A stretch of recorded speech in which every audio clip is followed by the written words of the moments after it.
अब हम लोग यहाँ पे इंटीग्रेशन बाय सब्स्टिट्यूशंस के कुछ और स्पेशल फॉर्म्स को पढ़ेंगे। अब इंटीग्रेशन बाय सब्स्टिट्यूशन में एक नया फॉर्म है ये, पहले हम उसकी डेफिनेशंस देखते हैं। यहाँ पे ये कहा जा रहा है इफ द इंटीग्रेंट जिसका हमको इंटीग्रेशन करना है वो is the product of A power of a function and it's derivative, यानी कि जो इंटीग्रेंट है यानी कि जिसका हमको क्या करना है, इंटीग्रेशन करना है, वो जो है प्रोडक्ट है फंक्शन का और उसके डेरिवेटिव का। then the integral is obtained by increasing the index of power of fx by 1 and dividing the result by new index and adding c। अब यहाँ पे कहने का मतलब ये है कि अगर हमको इंटीग्रेशन करना है किसी एक फंक्शन का और उसकी पावर जो है हमारी n है और वो मल्टीप्लाइड है अपने डेरिवेटिव से,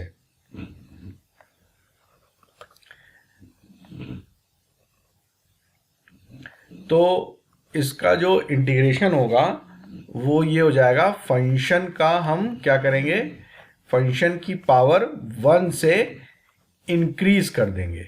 इंक्रीज द इंडेक्स, इंडेक्स माने होता है पावर, उसकी जो पावर है उसको हम 1 इंक्रीज कर देंगे और उसी से जो इंक्रीज्ड पावर है यानी कि n+1 उसी से उसको जो है डिवाइड कर देंगे और c को जो है हम लोग उसमें ऐड कर देंगे। ये ऊपर मैंने इसकी डेफिनेशन लिख रखी है, वो ये है कि if the integrant is the product of A power of a function and it's derivative, मतलब जिसका हमको इंटीग्रेशन करना है वो जो है प्रोडक्ट है फंक्शन का और फंक्शन की कोई पावर है और वो मल्टीप्लाइड है अपने डेरिवेटिव से, तब जो है जो उसका इंटीग्रल ऑब्टेन्ड होगा वो हमको मिलेगा by increasing the index of power of fx, यानी कि जो फंक्शन है उसकी पावर को हमको इंक्रीज करना पड़ेगा बाय 1 और जो इंक्रीज्ड पावर है उसी से हमको जो रिजल्ट है उसको डिवाइड कर देना होगा और c को ऐड कर देना होगा। अब हम इसका प्रूफ भी देख लेते हैं कि सब्स्टिट्यूशन मेथड से ही करेंगे हम लोग इसको। अगर हम लोग fx को t मान लेते हैं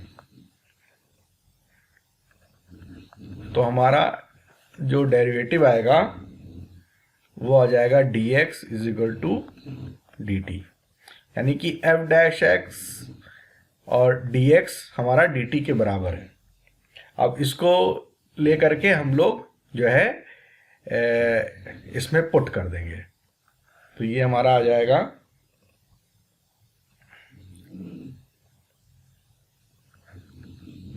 t की पावर n और ये जो है इसकी जगह पे हम dt लिख सकते हैं। इसकी जगह पे हमने fx की जगह पे t रखा और t की पावर n हो गया और f' dx की जगह पे हम dt लिख सकते हैं, तो ये हमारा हो जाता है t की power n+1 upon n+1 plus c। तो इसको हम ऐसे भी लिख सकते हैं, अब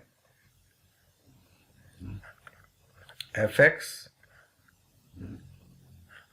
की whole power n+1 divided by n+1 plus c।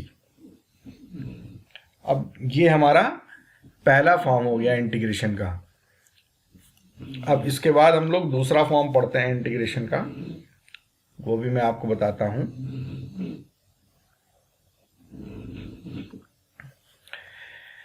दूसरा फॉर्म ये कहता है कि if the numerator is the derivative of the denominator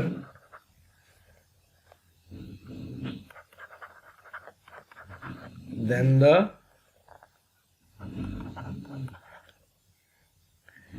integral is log of denominator plus c.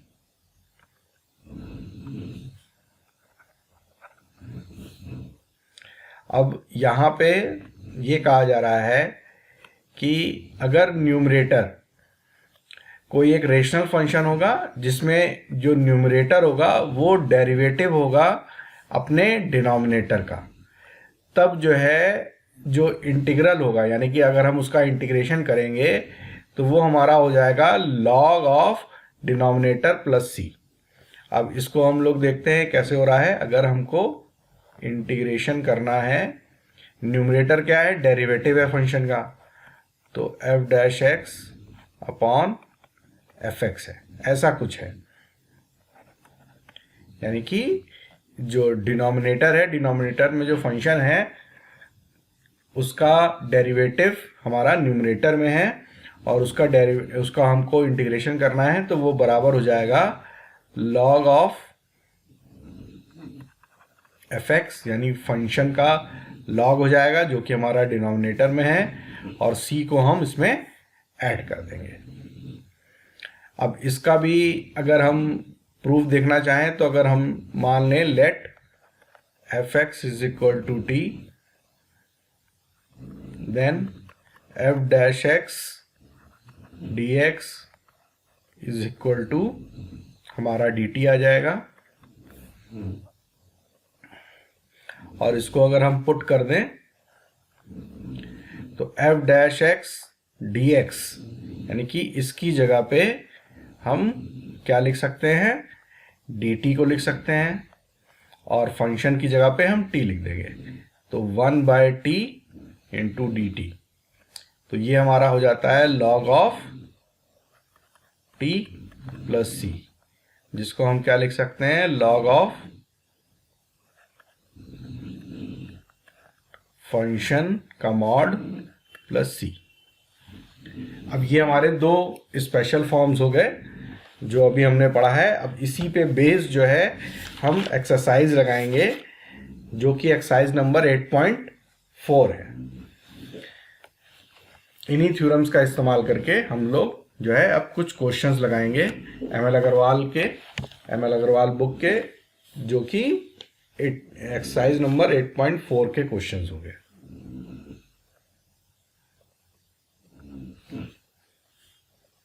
अब एक्सरसाइज नंबर 8.4 का हम लोग पहला क्वेश्चन करेंगे।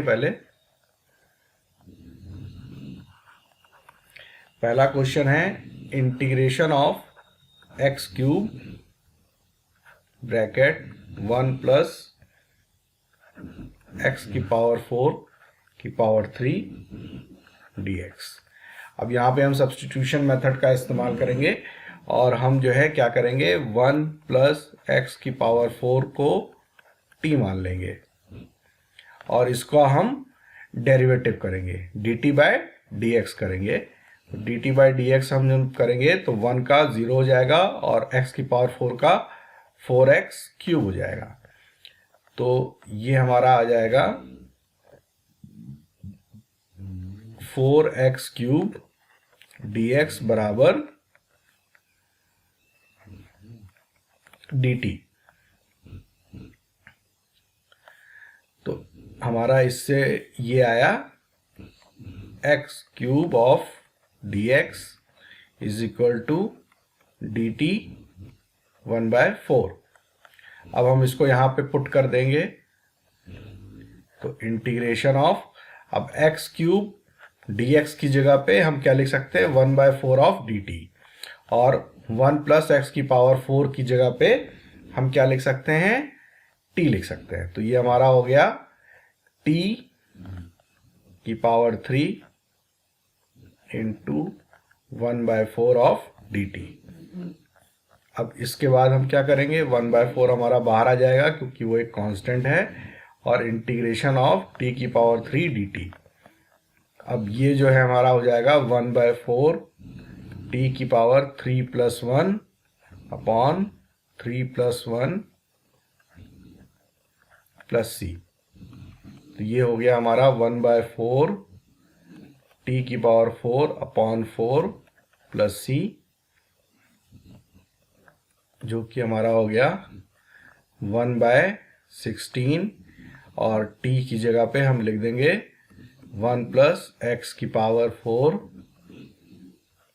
की पावर 4 प्लस सी, और ये हमारा आंसर आ गया।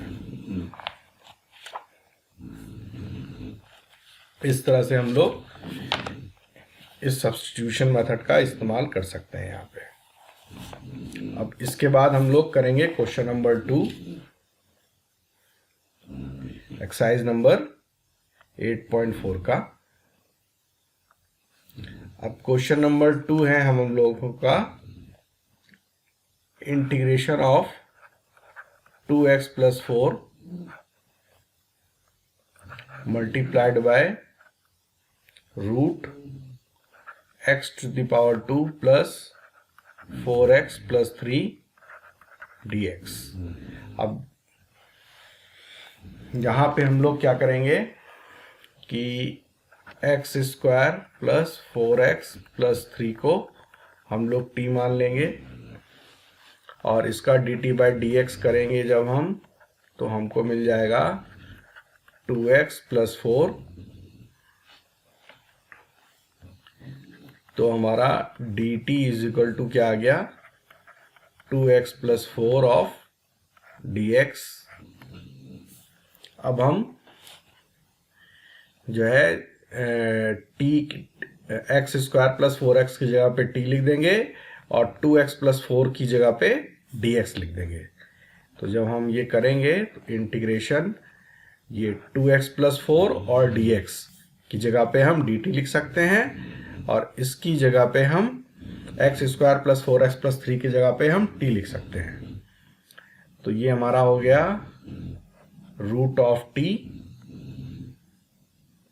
Into dt। अब ये = आ जाएगा इंटीग्रेशन ऑफ t की पावर 1/2 dt। अब इसको हम कर सकते हैं t की पावर 1/2 + 1 अपॉन 1/2 + 1 प्लस सी। ये हमारा हो गया t की पावर 3/2 अपॉन 3/2 प्लस सी। तो ये हो गया हमारा 2/3 t की पावर 3/2 प्लस सी। अब हम यहाँ पे t की वैल्यू पुट कर देंगे। t जो हमने मान रखा है वो क्या है, 2/3, और ये हो गया x² + 4x + 3 की होल पावर 3/2 प्लस सी। ये हमारा आंसर आ गया।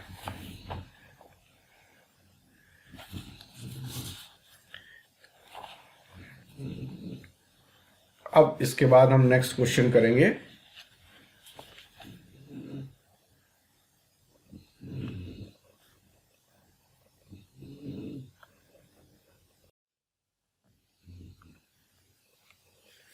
अब हम लोग नेक्स्ट क्वेश्चन करेंगे। नेक्स्ट क्वेश्चन है हम लोगों का integration of x multiplied by x² + 3 की होल पावर 3/2 dx। अब हम यहाँ पे क्या करेंगे कि x² + 3 को t मान लेंगे, और इसका हम dt/dx करेंगे। तो dt/dx हमारा आ जाएगा 2x। तो हमारा आ गया dt 1/2 = x dx। अब हम यहाँ पे जो है वैल्यू को पुट कर देंगे जो हमने सब्स्टिट्यूट की है। तो इंटीग्रेशन, और x dx की जगह पे जो है हम क्या लिख सकते हैं, dt 1/2, और एक्स स्क्वायर प्लस 3 की जगह पे हम टी लिख देंगे। तो जब हम करेंगे तो ये हमारा जाएगा टी की पावर 3/2 डी टी 1/2। अब इसके बाद हम क्या कर सकते हैं, 1/2 बाहर आ जाएगा हमारा और इंटीग्रेशन ऑफ टी की होल पावर 3/2 डी टी हो गया। अब इसके बाद ये हो जाएगा 1/2 टी की power 3/2 plus 1 upon 3/2 plus 1 plus c हो जाएगा ये, और ये हो जाएगा हमारा 1/2 और टी की पावर 5/2 अपॉन 5/2 प्लस सी, और इसके बाद ये हो जाएगा हमारा 1/2 2/5 टी की पावर 5/2 प्लस सी। तो ये 2 और ये 2 कैंसिल हो जाएगा, ये आ जाएगा हमारा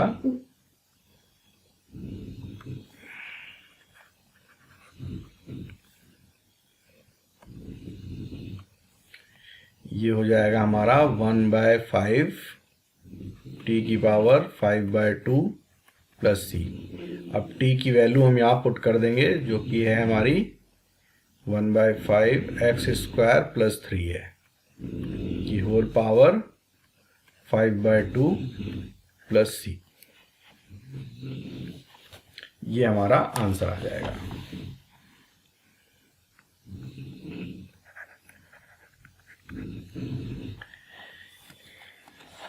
ये हम लोग जो है एक्सरसाइज नंबर 8.4 कर रहे हैं।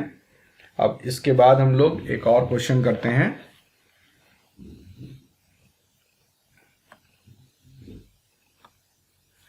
अब नेक्स्ट क्वेश्चन है हम लोगों का integration of 4x plus 1 upon under root 2x square plus x minus 7 dx। अब हम लोग यहाँ पे क्या करेंगे कि 2x square plus x minus 7 को t मान लेंगे और इसको हम dt बाई dx करेंगे। तो ये हो जाएगा हमारा 2 इंटू 2x प्लस 1। तो ये हो गया हमारा dt by dx is equal to 4x plus 1। तो हमारा dt आ गया 4x प्लस 1 इंटू dx। अब 4x प्लस 1 और dx की जगह पे हम dt लिख सकते हैं और 2x square plus x minus 7 की जगह पे हम लोग t लिख सकते हैं। तो हम इसको सब्स्टिट्यूट कर देंगे। अब तो 4x प्लस 1 की जगह पे हमने dt लिख दिया अपॉन रूट ऑफ t हो गया। अब इसके बाद हम लोग क्या करेंगे, इंटीग्रेशन t की पावर माइनस 1/2 हो जाएगा ये और dt हो जाएगा। उसके बाद हम लोग फॉर्मूला लगा देंगे t की power minus 1/2 plus 1 upon minus 1/2 plus 1 plus c. अब हम इसको कैसे लिख सकते हैं, t की पावर माइनस 1/2 और प्लस 1 हमारा 1/2 हो जाएगा अपॉन माइनस 1/2 प्लस 1 हमारा 1/2 हुआ और ये हो गया प्लस सी। ये हो गया हमारा 2 t की पावर 1/2 प्लस सी। अब इसको हम t की वैल्यू रख देंगे। तो t की वैल्यू हमने जो ले रखी थी वो क्या थी, 2x square plus x minus 7 की पावर 1/2 प्लस सी। अब हम इसको कैसे लिख सकते हैं, 2 under root of 2x square plus x minus 7 plus c. अब ये हमारा आंसर आ गया।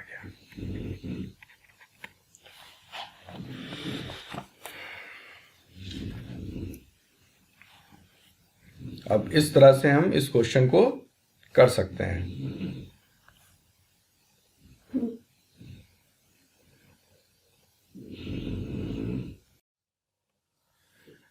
अब हम लोग क्वेश्चंस करते हैं। अब क्वेश्चन हम लोग करेंगे integration of 3x + 1 upon 3x² + 2x - 5 की होल पावर 3 dx। अब हम यहाँ पे भी 3x² + 2x - 5 को हम लोग t मान लेंगे, और dt/dx जब हम करेंगे तो ये हमारा हो जाएगा 6x + 2, और इसके बाद हमारा हो जाएगा dt = इस पूरे में हम 2 कॉमन ले लेंगे, तो ये हो जाएगा हमारा 3x + 1 × dx। तो ये हो गया हमारा 1/2 ऑफ dt = 3x + 1 dx।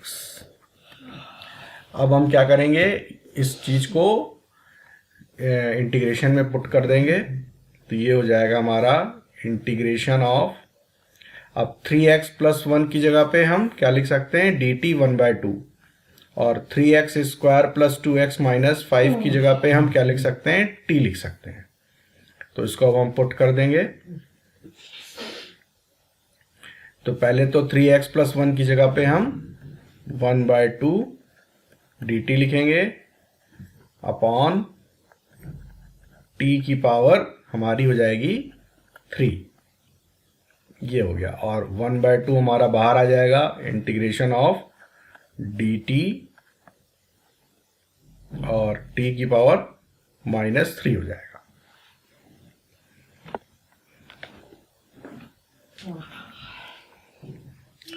अब हम, ये हमारा एक स्टैंडर्ड फॉर्म में बदल गया। अब हम यहाँ पे इसको कैसे कर सकते हैं, 1/2 t की पावर -3 + 1 अपॉन -3 + 1 + c कर सकते हैं। अब हम इसको क्या कर सकते हैं, 1/2 t की पावर -2 अपॉन -2 + c। तो ये हो गया हमारा -1/4, और t की वैल्यू पुट कर देंगे। तो t की वैल्यू हमने ले रखी थी 3x² + 2x -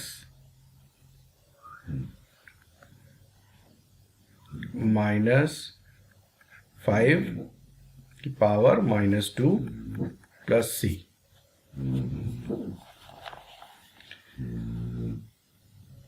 अब हम इसको कैसे लिख सकते हैं, -1/4 1 अपॉन 3x² + 2x - 5 की पावर 2 + c। ये हमारा आंसर आ गया।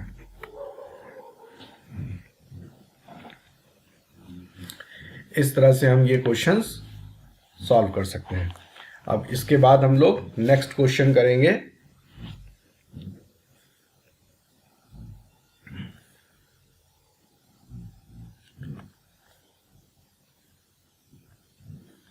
अब नेक्स्ट क्वेश्चन है हमारा integration of 4x + 2 multiplied by √x² + x - 3 dx।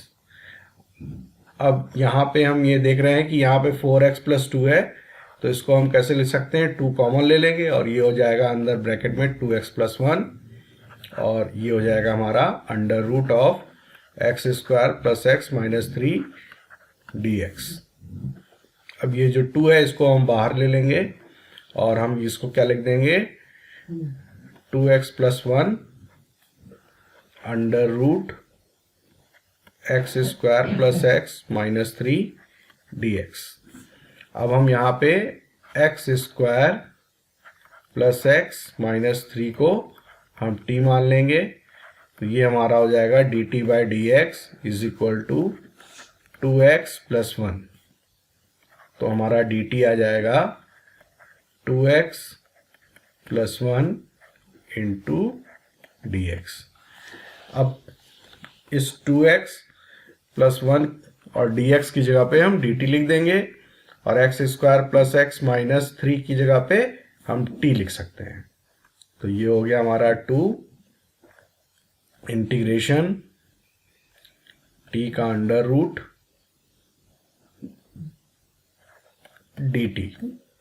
अब हम इसको क्या करेंगे 2 इंटीग्रेशन ऑफ t की पावर 1/2 dt।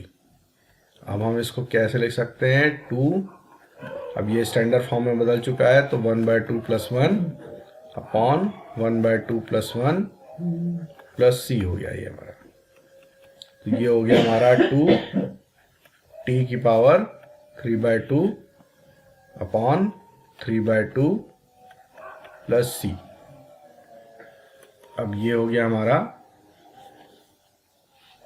2 इंटू 2/3 t की पावर 3/2 प्लस c। तो ये हो गया हमारा 4/3 t की पावर 3/2 प्लस c। अब इसके बाद हम 4/3 और t की वैल्यू पुट कर देंगे, जो कि हमारी x square plus X minus 3 की होल पावर 3/2 प्लस c। और ये जो है हमारा आंसर आ गया। इस तरह से हम इस क्वेश्चन को सॉल्व कर सकते हैं। अब इसके बाद हम लोग नेक्स्ट क्वेश्चन करेंगे।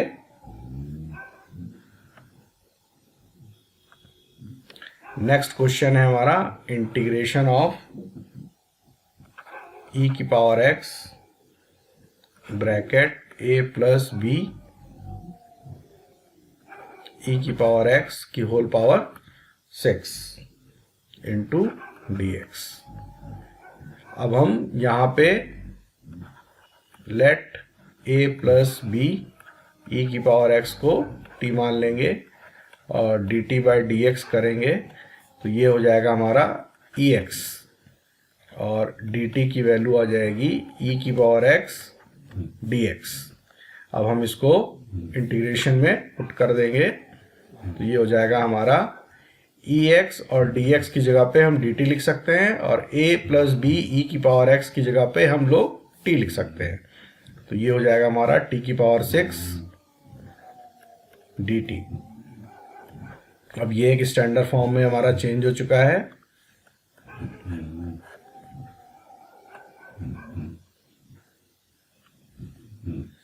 तो ये हो जाएगा t की power 6 plus 1 upon 6 plus 1 plus c।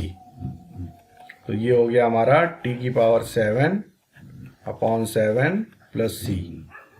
अब हम t की वैल्यू पुट कर देंगे, तो t की वैल्यू है हमारी a प्लस b e की पावर x की whole power 7 upon 7 plus c।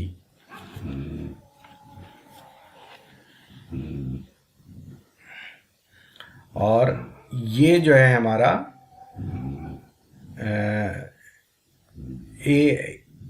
t जो है हमारा ये a प्लस b e की पावर x, ये हमारा किस फॉर्म में है ax प्लस b के फॉर्म में है। तो जब हम लोग इसका इंटीग्रेशन करते थे तो क्या हो जाता था, फंक्शन ax प्लस b का integration upon a plus c। तो इसलिए हम लोग यहाँ पे नीचे ये हमारा बी आ जाएगा।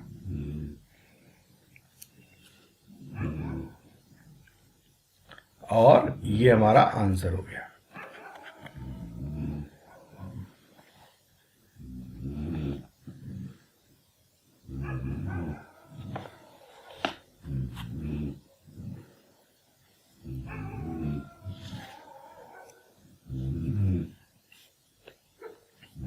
अब इसके बाद हम लोग एक और क्वेश्चन करते हैं।